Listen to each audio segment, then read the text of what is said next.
DC Studios' Superman is soaring with fans and critics alike, but as for minifigures of the Man of Steel, not all of them are flying high. Hey, how you doing? My name is Ryan, and today I'm ranking every LEGO Superman figure ever made. From comics to video games, Snyderverse to LEGO Movieverse, which Superman figure best captures the last son of Krypton, and which belong in the Phantom Zone. We'll start off with the OG Superman from 2011. This was unveiled as a Comic-Con figure in 2011, then turned into a retail figure in 2012, and then back into a Comic-Con figure in 2015. And this was one of the first figures in the LEGO superhero theme, if you don't count the 2008 Batman run. This Superman has a simple but effective torso, as shading wasn't all that common on these first batch of superhero figures. The design aesthetic was flatter and bolder though, but the red trunk hip piece was a really smart idea for color separation. There also is the perfect hairpiece with that center curl. Now as for the face, this is much more a matter of preference as to which version of Superman you like the most. This 2011 figure is a stern, no-nonsense Superman on one side, and the slightest of smirks on the other. But even the happier side has these angled eyebrows that make Superman look kind of mean. Does this work for the figure? Yeah. Does this work for Superman? For me, not really. As an early 2010s figure, it's fine, but I think the last son of Krypton deserves a bit better, so I'm putting this figure into the B tier. Now, should I count Bizarro on this list? I mean, he is a clone of Superman, but he's also the inversion of him, and certainly his own character. But you know what, for completion's sake, let's include Bizarro too. I don't have this figure, but this is the 2012 Comic-Con exclusive Bizarro, and I consider this torso more successful than Superman because there's an added element of the name tag sign. And maybe it's me, but I'm really glad that Superman figure was released in a retail set, because I would be very mad if both Superman and Bizarro were both Comic-Con exclusives. Now, the coloring on Bizarro here is well done with the purple and blue.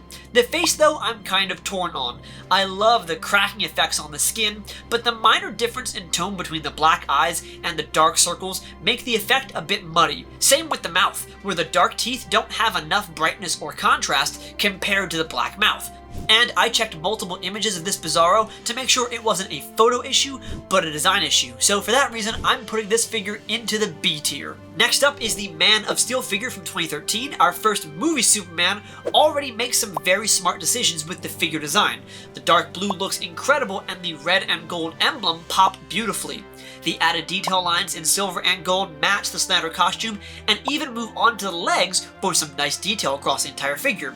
The hair and cape are the same from the original comic version, but the face makes a wise choice to replace the smirk with an even angrier heat vision face. Now, having two dour expressions for Clark Kent does kind of go against what I think is best for Superman, but for the Man of Steel version, it's pretty perfect. So I have to reward LEGO designers for their character accuracy and more elaborate torso and leg print. For that, this figure goes into the A tier. But what about the black suit Comic-Con figure from 2013? This is a desaturated reprint of the Man of Steel figure, and it goes for around $4,000 to $5,000 on the secondary market. And while I do think the figure is good, I don't think it's that good, not thousands of dollars worth of good. The design is identical to the retail one, but monochromatic on a black torso and legs. This doesn't make the figure any worse or any better than the retail one. It just makes the figure expensive. Needlessly expensive in my mind, but because it's no better or worse than the retail Man of Steel figure, I have to put this figure into the A tier. Now how about our next figure, Clark Kent from 2013? Our first DVD exclusive Superman gives us a mid-transformation Clark Kent. The layering on the torso is pretty well done, with the logo peeking out beneath the white shirt and dark blue jacket. There's also some subtle shadows in the white shirt that give the entire torso some incredible dimension. The face is also a well-rendered exclusive print, and despite my gripes with very stern Superman so far, I think it works as Clark Kent jumping into action. To quote Lois and Clark, "Lois, Superman is what I can do. Clark is who I am." So essentially, we're seeing a Clark Kent lock in and get ready to be Superman, both physically and emotionally. The glasses are a nice illusion with the white overlay acting as lenses, and the combed over hairpiece complete the illusion of Clark Kent. I'm putting this figure into the A tier. Next up, it's Superboy from 2014, and LEGO really liked their exclusive Superman figures early on. This one of Connor Kent came in a Target multi-figure pack, and for the first time in all these Superman figures, the torso is the least interesting piece. It's just a black muscle shirt with a red logo outline. No fill, no belt. Thankfully, the other parts pick up the slack.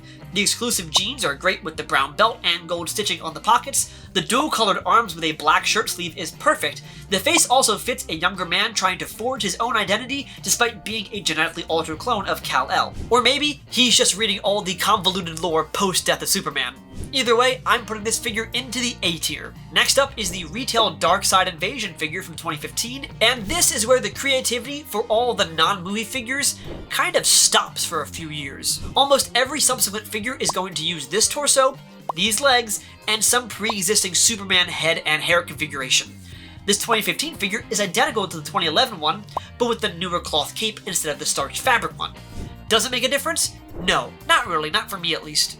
Also, it won't be an issue right now, but for this torso design to be in rotation for 8 years is kind of absurd, as LEGO designers and printers have really upped their game in the past almost decade. Compare the 2012 Iron Man figure to the 2020 Iron Man figure and you'll see what a near decade of LEGO technology can do to improve a torso.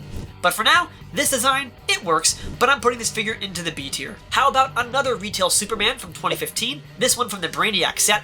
This is yet another configuration of pre-existing parts. 2011 torso, cloth cape, but now with the Man of Steel heat vision head. And yes, while there are some depictions of Superman in media and comics that's dour and serious, the best and most iconic versions of Superman in my mind balance his serious dedication to peace with his kind-hearted nature. Because of that and little creativity and design-wise, I'm putting this figure into the C tier. Up next is the LEGO Dimensions Superman figure from 2016, and this is a step in the right direction. This new Superman face has a genuine smile that's confident, charismatic, and I think correct. The alternate side is an angry heat vision eyes, so there's contrast for those who want it. Granted, everything else is the exact same we've seen so far. The torso, legs, and starch cape we've seen before, and this is where my ranking might get a bit controversial, as I'm going to factor the release dates into a figure's grade more and more as this video goes on. So, for example, the improved face design here would have earned the Dimensions figure an A tier spot if I were judging purely as a snapshot, but when you consider the torso and leg designs are essentially unchanged from 5 years ago, that lack of progress drags it back down to a B, so this figure has to go in the B tier. And for each year that passes, the reuse of this torso design will weigh even more heavily on these figures' grades. But for now, it's another 2016 figure I'm calling Books Galore. This is the same as the Dimensions figure, but with a fabric cape that's appeared in multiple books in 2016. It's still the exact same hair, head, torso, and legs, so I'm putting this figure again in the B tier. But let's head back to the big screen with our Dawn of Justice figure with boot print. This movie figure was exclusive to the largest of the Batman vs Superman sets, the Heroes of Justice Sky High Battle. And this is a wonderful redesign of the movie Superman figures. The updated torso blends the classic comic design with the Zack Snyder alien look and gives us a detailed layer suit in dark blue. Also, this is the first Superman figure to have red boots, and that splash of color gives the bottom of the figure some visual impact too. The hairstyle is also a more suave look for the Man of Steel, and it will eventually become the more popular of the hairpieces, minus a few. The face, as I mentioned, is great for Superman, but not this Superman.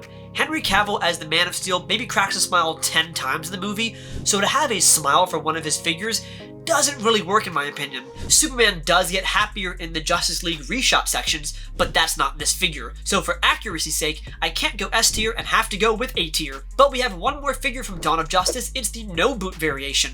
This is a cheaper figure from both the BVS and Justice League waves, and the lack of red boots is pretty noticeable. That being said, the smile works a bit better for the theatrical Justice League depiction as I mentioned earlier, but this is also a reduced version of the previous figure. I mean, in Justice League, he still had red boots, so why not have him here? For that, I'm going to put this figure into the B tier.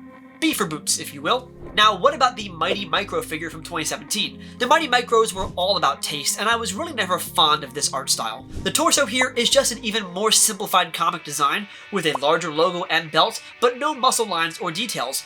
The smirk on the face is nice, but the eyes are a strange mix of childlike and college student on the verge of a mental breakdown. The comic hair returns, but I just don't think this figure as a whole is for me, so I'm going to put it into the C tier. And keeping with my choice from earlier, I have to include the Bizarro Mighty Micro as well. I think the torso is equal in quality, looking more like a graphic t-shirt than a supervillain suit, but I do like this head print a little bit. The strange face works for a character like Bizarro with an exaggerated expression and cartoonish proportions. It is still not going to escape the C tier, but I think this is a successful Mighty Micro figure. But okay, what about Superman from the LEGO Batman movie in 2018? Based on his LEGO Movie appearance, look, this is an overly happy Superman with a big open-mouthed smile, and I love it. Yeah, it's a bit over the top, but when I think of the big blue Boy Scout, this is the face I want. However, this figure is heavily weighed down by a now 7-year-old torso design. There have been way too many Superman figures with this exact torso design, but I do think the LEGO Batman movie version has an excuse. The film gives these figures the long-running history of their respective characters, both in LEGO lore and comic lore. So LEGO Batman has been every Batman at some point. This Superman is and has been every Superman, so this could be seen as a throwback design to earlier figures. Or at least it could have been a throwback if LEGO took a break from this torso design in the past 7 years. So again, any positive moves made by a great head are offset by the continued use of this worn out torso, and the LEGO Batman movie version has to go into the B tier. And next up, it's the comic book Justice League figure from 2018, and here we've reached the peak of creative burnout for LEGO Superman. We have the BVS head and hair, the same torso, the same legs. Sure, it's a new combination of elements, but this Superman can barely be called new. It had to have been dirt cheap to make this figure for LEGO because all the parts were already pre-existing, and I'm sure that torso, they have millions in backstock for every time they make a new Superman figure. And by this point, it's 2018. Look at the amount of detail on the other superhero figures released that year from both Marvel and DC, like Aquaman, Doctor Strange, Ebony Maw, and yet Superman remains stuck in 2011 with a bare-bones flat design, and this figure has to go into the C tier. But what about the CMF figure from 2020? Now, with the DC CMF line, LEGO had the opportunity to pull inspiration from lesser-used costumes like the Rebirth suit design here, and this torso uses shading to cleverly emphasize muscle lines without actually using lines. Rather, the negative space around the dark blue shapes give the impression of abs and pecs. That's a really effective way to have both shadow and detail lines without overwhelming the figure with too many small elements. The legs are simple but a direct translation of the Rebirth comic, so points for accuracy. The face looks similar to previous versions, but the subtle smile does look eerily close to Christopher Reeve. However, I'm not sure that was intentional. These little touches do so much to pull LEGO Superman out of the creative bankrupt basement it's been in for about the last 4 or 5 years, but not enough to be top tier, so I'm putting this Rebirth figure into the A tier. Next up, it's Val Zod from 2022, and now we're talking. This book-exclusive take on the Earth 2 Superman goes the extra mile. Not only does the design work on the torso feel technical and alien, but the subtle shading on the belt, the bold color contrast of the red and white on blue, and the printing on the legs, boots, and toes all elevate Val Zod's costume. It's the perfect balance of having as much detail as possible on a figure while still having negative space for readability. Now, the head also doubled as War Machine at the time of release, which is why the modern Rhodey figures don't have the HUD alternate side print like Tony Stark does, but I think the design does fit Val Zod rather well. I'm putting this figure into the S tier as it really goes the extra mile. And finally, we have our new 2025 Superman figure, making his big return to retail, just not for DC Studios. Instead, it's for a random mech suit set. The new torso hardly adds anything, but a new belt buckle shape, some revised work around the neckline, and some added detail lines on the belt itself. But after 14 years of waiting, that's really all the upgrade we get. The muscle lines are still flat, the emblem has no shading, the suit has no shadow or highlights, the entire thing still feels flat and minimalist. The new head is pretty basic and looks like a slight redesign of the CMF figure. It is cute and endearing, but oddly enough, it does not look like Christopher Reeve the same way the CMF figure does. Part of that could be the lack of classic Superman hair, but knowing LEGO, we'll get a new figure with that hairpiece soon enough. Also, no red hip piece for this figure, which played a crucial part in adding some color contrast on the lower half of the figure. I'm teetering between B and C tier because while this figure does do some new things finally, it doesn't really do enough. It's still lagging way behind what these figures could be in the year 2025. But I'm optimistic with the success and excitement around the new Superman movie, we'll get some new depictions of Kal-El soon, with the modern redesign we deserve. So hope pushes this figure into the B tier. And that's my ranking for all of the LEGO Superman figures. I would love to know your thoughts on this list. Let me know in the comment section down below. Big thanks to my channel members for going above and beyond to support these videos, including new member Granoop. And as always, if you like this video, be sure to subscribe to the channel, and thanks for watching.